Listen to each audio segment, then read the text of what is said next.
এই রফিক, তুমি কি সাবজেক্ট পড়ছো? স্যার আমি বাংলা পড়ছি স্যার। বাংলা পড়ছো? স্যার বাংলা পড়তে ভালো লাগে স্যার। ইংরেজি পড়ো, কারণ ইংরেজি পড়লে তুমি একটা ভালো চাকরি পাবে। কেন ইংরেজি পড়বো স্যার? স্যার ধরেন স্যার ধরেন আমি জানি নাইট মানে রাত, কিন্তু স্যার নাইটের আবার অ্যাডজেক্টিভ বলে আবার স্যার নকচারনাল। তারপর? স্যার রাইট নিজে অ্যাডজেক্টিভ, তার নাকি আবার একটা অ্যাডজেক্টিভ আছে রাইটিয়াস। ঠিকই তো বলেছো। সি মানে দেখা, সির অ্যাডজেক্টিভ ফর্ম নাকি ভিজিবল।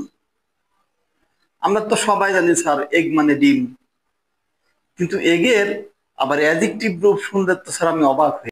কেন বলো তো? এগের অ্যাডজেক্টিভ রূপ নাকি ওভাল। আচ্ছা ভালো কথা স্যার। আচ্ছা আমরা সবাই জানি ওমেন, ওমেন মানে মহিলা, কিন্তু না স্যার, ওমেন মানে আবার অশুভ বলে স্যার।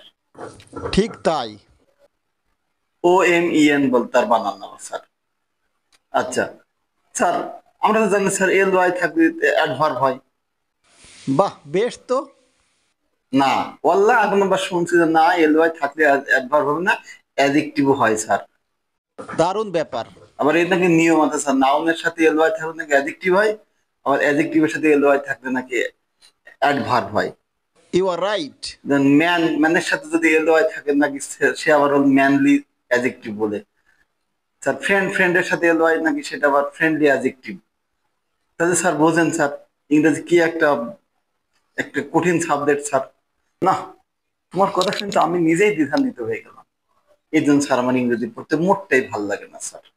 এরকম সুন্দর সুন্দর ভিডিও পেতে আমার চ্যানেলটির সাথেই থাকুন এবং ফলো এবং সাবস্ক্রাইব করে পাশে থাকুন। আল্লাহ হাফেজ।